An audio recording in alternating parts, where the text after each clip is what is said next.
Ubutumwa bwiza bwa Yesu uko bwanditswe na Mariko igice cya 5 turasoma umurongo wa 35.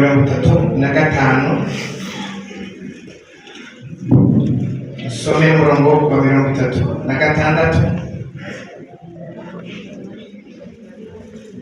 Umurongo wa 36 ndagusoma inshuro 3. Nindangiza kumusoma muribwiriza mumenye icyo gukora. Ubutumwa bwiza bwa Yesu bwanditswe na Mariko igice cya 5 umurongo wa 35. Akivugana nawe haza abavuye kuri wa mutware w'isinagogi bati, wa mwana ko yapfuye uracyaruhiriza iki umwigisha? Nabibonye hano aba bantu batagira amagambo yo guhumuriza, aba bantu babeshyera Yesu ngo ararushye. Nindarababwiye ko Yesu ananiwe. Uracyaruhiriza iki umwigisha? Nindababwiye ko ananiwe. Ngiye kubabwira ijambo ryiza, ngiye kubabwira icyo Yesu yabikozeho. Hari ibintu wabwiwe uburyo uvuga ariko umurese agiye kubusubiriza.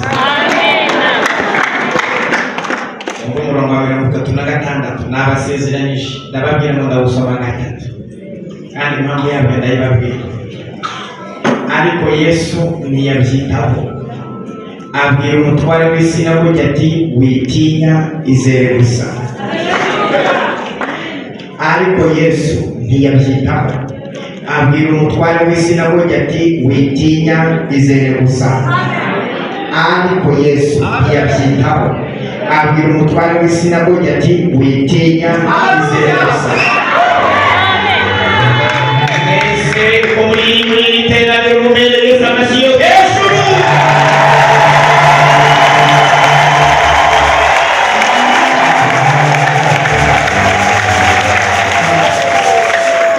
Abo tuzabura igisubizo Yesu azadusubiriza.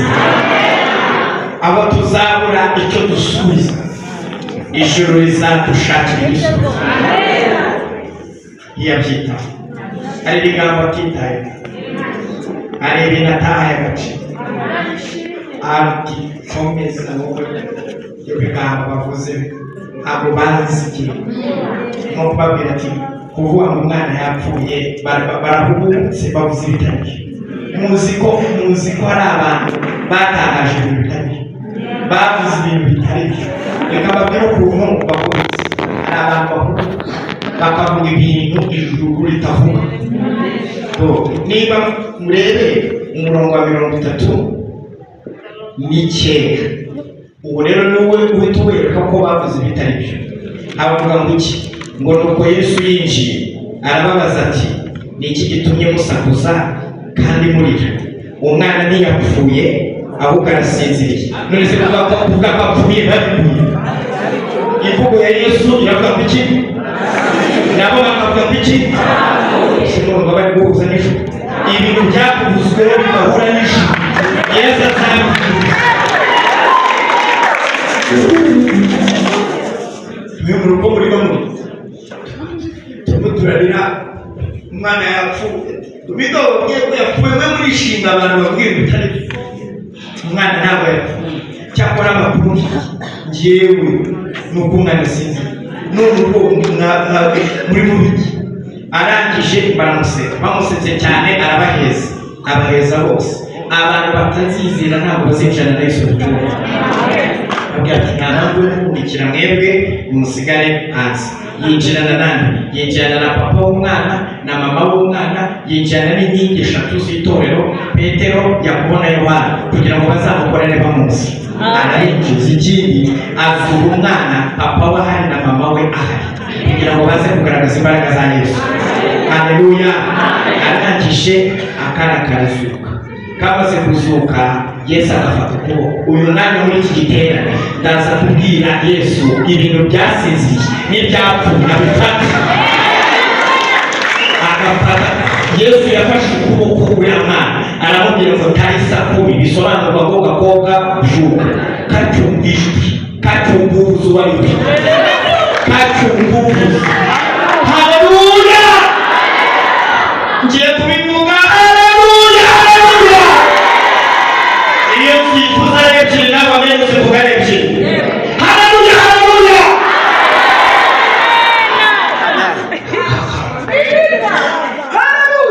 Kubabwira inyigisho aho y'ubuhanuzi muze gukunda Yesu cyane. Arangije muri 43 muhite mukunda Yesu. Haravuga ngo iki? Ngo Yesu arabihanangiriza cyane ngo hatagira umuntu wese ubimenya, abategeka gufungurira ako kana. Ubu Yesu agiye kuduha ifunguro ry'itegeko. Kandi muzi ko Yesu ajya amenya ikibazo umuntu azokanye. Yesu areba n'umuntu n'abakati karashonje. Icyambere yabaze cyagiye gafite umuriro kariye, urabizi ko umuntu arwaye agatake, kapfuye, kasinziye, gashonje. Yesu nawe akazura akagishonje, ahita ategeka. Ibyo ndabahakana mushyire mwibona. Uziko Yesu ajya amenya ikibazo ufite. Uziko no mudahari ubona rero n'umuntu byatwe kureba mu gikoni, kureba aho byashize, ari kureba aho byako, arategeka. Ndaza gusenga mu kanya Yesu aguze n'igisubizo cyawe, kandi nabikora mu itegeko. Niba mufite kwizera kuko ibintu byose bikoreka mu kwizera, kandi ibintu byose Yesu avuze biruka. Tuvuge cyane muti amen.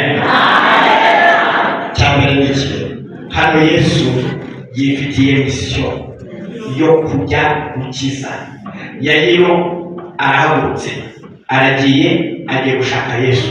Amusanga mu giterane cy'umugore wizeye, amukoraho, amukozeho arakira. Akivugana nawe, urumva ibitangaza byamaze gukoreka. Akivugana nawe kuko urugendo rwo kujya gusura umwana we yagiye kurwemerwa.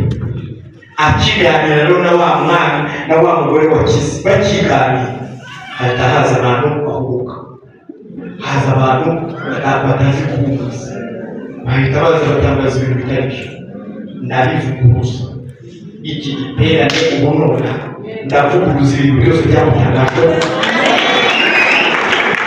ndabivuguruza kandi ndasaba ijuru byature bivuge. Kuko Imana yarambwiye ngo wowe nugera mu iteraniro ibyo nzajya nkubwira ibyo bivuga, nanjye nzajya mbikora. Iyo ndabivuguruza ibyo babivuzeho uzafata byaye, ndabivuguruza kuko ntabwo aribo bakuremye. Mu ijuru hari Imana ifite umutima mwiza. Mvuze kuki? Abavuze ngo wowe uzakizwa, ndabivuguruza kuko agakiza sibo bafite. Bavuze ngo uzafata byaye, uzafata akize, ngo ntuzikamera y'intuza, ndabivuguruza. Abavuze ngo uzakenyuka, nabyo ndabivuguruza. Uzanama, uzabaho, wongere ubeho, wongere ubeho. Icyo bisobanuye, uzabaho, umwana wawe abeho, umwuzukuru abeho, umwuzukuruza abeho, n'umwuzukuruza abeho. Ibyo rero dushinzwe hano muri iki giterane kuvuga ibintu bihura n'ibyo Imana yavuze. Ibintu birimo hano nibyo tugomba kuvuga. Ibitarimo aha ngaha abantu babivuga babikuye he? Mu ijuru hari Imana yitwa Imana ishobora byose, bayita El Shaddai, yitwa Jehova Nisi, yitwa Jehova Rafa, yitwa Jehova Sidike, yitwa Eli Elyon. Haleluya! Yitwa Jehova Shama. Imana iri hano hantu ni Imana ifite ubushobozi, ni Imana ifite ubutungo, ni Imana ifite ubushobozi, ni Imana ikize, ni Imana itagenanirwa, ni Imana ivuga bikaba, yitegetse irakize ku rwego nimugoroba igikora sorti igatega umuyaga, ikayihagarara hejuru y'umuyaga, ubundi mu giterane cy'umugoroba igahamagara inyenyeri ikazita amazina. Kandi inyenyeri imwe iruta isi, kandi Imana ifite inyenyeri zirenga amamiliyari.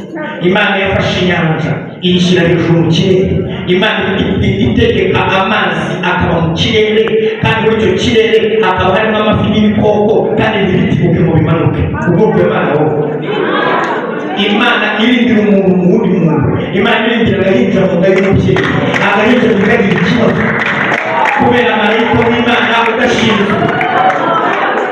Wasobanura gute ukuntu umubyeyi atwita akabaho n'umwana akabaho? Umubyeyi akarya n'akana ijuru rikagasagurira nabwo kakarya nako. Hari na marayika ushinzwe isuku y'akana mu nda, kuri akana kituma hari marayika ugahanagura. Uriya mu marayika ubwako karinda kari mu nda yakibagirwa kavutse. Uvuge cyane muri Yesu. Haleluya. Basobanura gute amenyo apfa? Imana yaremye amenyo 32, 16 hejuru na 16 hasi. Ururimi irushyira mu kanwa. Ntiwamenya ahantu turaducana tuva, turaducana duhora mu kanwa. Wamenya ijuru tuvana he? Ubu bitabira bishyushye ugatanira bikagera mu nda ntushye. Harimo konjerateri bigakoza. Wasobanura gute ukuntu ingingo z'umuntu zikura, amaboko agakura, ibibe birebire cyane, Imana igashyiramo dizayini, amaso wamenya atera, amatwi ijuru ryashyize.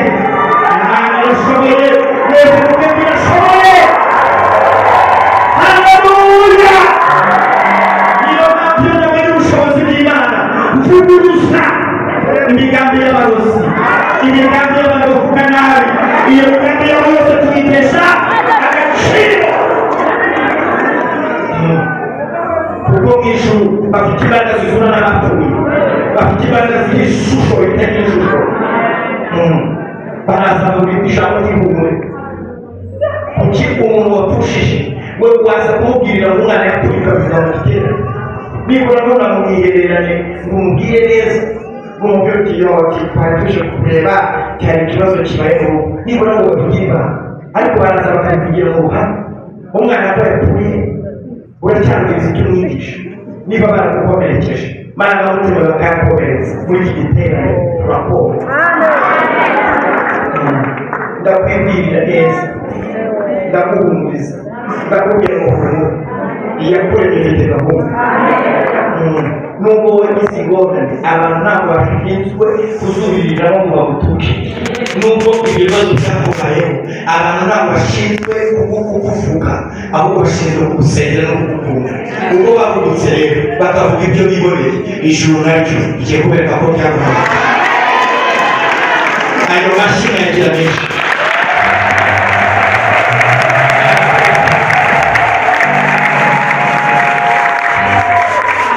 Ikindi cya kabiri, wenda bibabaza, ubundi niba umwana yanapfuye tunabyemere ko bari abantu nabo muri famiye baravuye mu cyumba kuko basanze umwana yapfuye. Niba umwana yanapfuye baretse Yesu nawe gutabara. Mugeze hageze akaboneka mu matabara by'ubuzima. Kuki ibyo babifite bigiye? Ubundi niba umwana yanapfuye ko rero yagiye gushaka Yesu, ko Yesu ari matanya, kuki bashaka ko babishyiramo?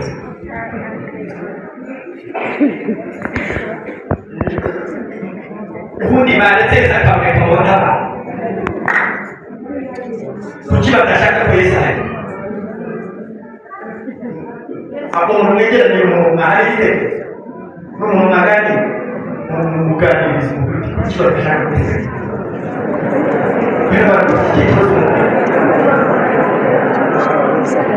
Yesu ahageze agatabara bakabana umugeni baretse Yesu akahagera.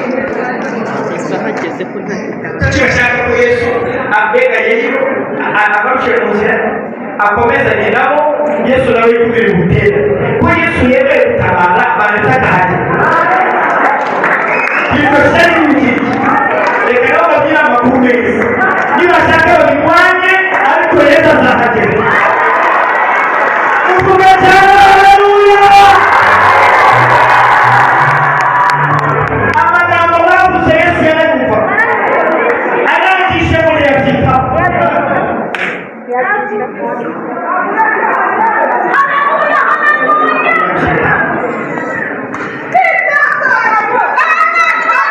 Yafashe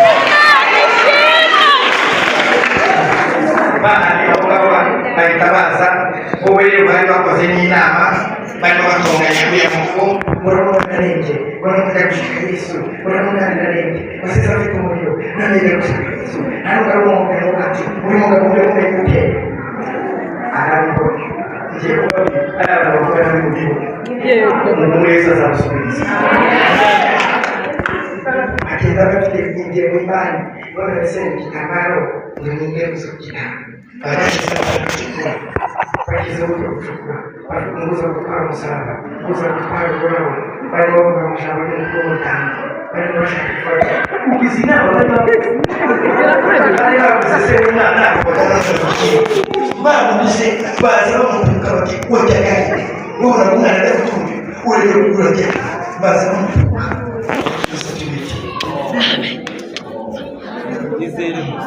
bashyizeho ko bishyimbo barangije turakaraba bashyizeho n'ibintu byo ahageze baza bavuguruza amen ngiye gusaba Yesu avuguruza ibinyoma byacu ni iki kiri gutuma abashe bagatagaza ibinyoma ndabivuguruje amen ntabwo umwana yapfuye arasezeye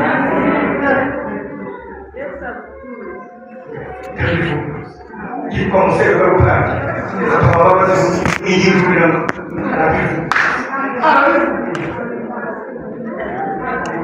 hari ibya bivuguruza bari bagiye kugutereza icyaha byahagera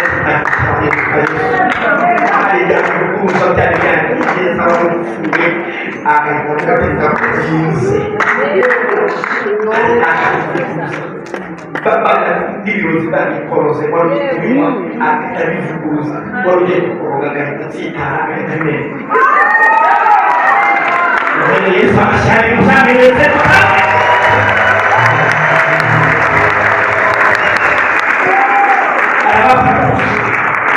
arabavuguruza atarabavuguruje mwicaye ahangaha yaravuguruje Yesu ashimwe cyane hari imigambi y'abagabo bitabasohoye ku buzima bwawe umwere Yesu amashyi wese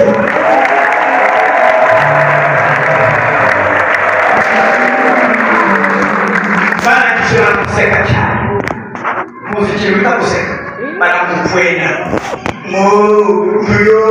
twebwe turabizi umwana yapfuye batasuhuza uwari arangije abonye ko batamwizeye ndababwira ati mwese mugume hanze ubu umwana nabasuhuza niho mumenye ubundi azatuma umwana aza kubaramutsa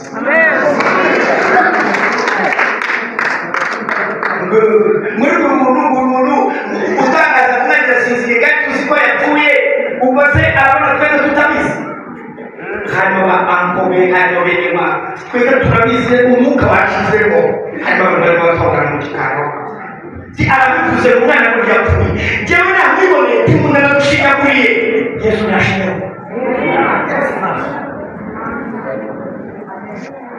abwira mama wacu bino winjiye wowe utangaza cyane ngiye kubasaba umugisha abana bandi bazamenya ko Yesu ashobora byose amen hagaza kizabe abana bandi bareba umuntu wawe ahandi n'umubare wawe abagatuweho mutashi yinjiye ndashima Yesu ko ajya tumira umubyeyi nawe winjiye Petero nawe unuza mbese kuri maremoti nawe winjiye azaguciye ngo ucike intege urebe uko bikora kuko ejo bundi niba uzabikora ntagiye mubizi se ko Yesu wa mukobwa ukagaruka ubuzima bwawe muzuye nuko yinjiranye na Yesu ko areba abantu baticaye na Yesu rero iyo tubabwiye ibintu birashoboka bakaba batabyumva niyo mpamvu yabwiye Petero ngo wice ntibabwiye Yesu n'umweza gupfusha ubusa kuva aho mwabereye hari igitangaza mwigeze mubona Tomasi ko ari cyangwa baritabye cyangwa batari abagumye hanze ntibashobora gutinyuka umuntu nibyo ariko bicaye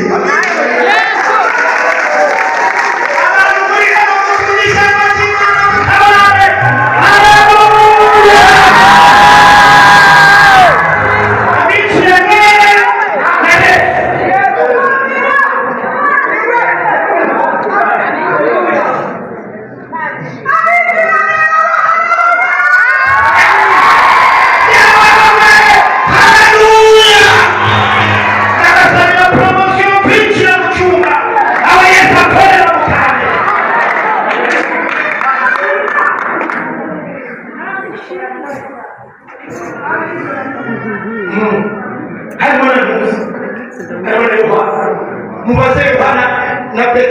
bajyanaga gusenga musome byakozwe no mu gice cya gatatu mumenye impamvu Yesu yabigishije.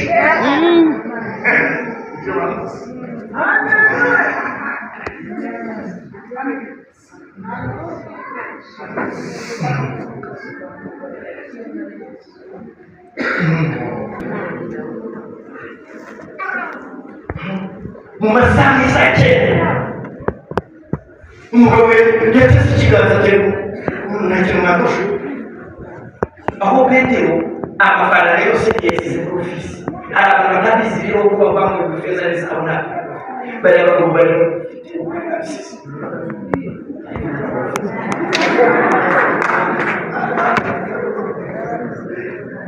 nabo abagiye kuri bagutwaza kuri ugize umugisha twagenda mu koto kwaje ariko ifeza n'isabo na kuvuga ariko haratwishe rero uwo twende tugiye kuguha ikintu abirutaho feza n'isabo by'umwaka ariko icyo dufite tugiye gukina gufasha. Ndashima Imana kuri mutuko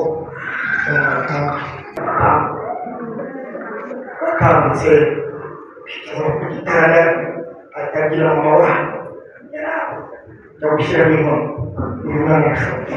Ndashima Yesu yabikiwe tutanakira umupira w'amasomo y'abandi. Haleluya! mubanze ubukungu bikubwiye Yesu atategetse ntabwo bavuga ariko nategeka bazategeka. Umwana yatasohoka rero ajya gusuhuza abasaza bavuga ngo urasurutse urwanda zutese bazihana bazabona ibifatika. Ngiye gusenga musaba ibihamya, ngiye gusenga musaba ibifatika, ngiye gusenga musaba imbaraga muri za kuki, ngiye gusenga musaba imbabazi, ngiye gusenga musaba ijuru y'ubutabare. Naje gusenga mufite amaguru abiri muhaguruke.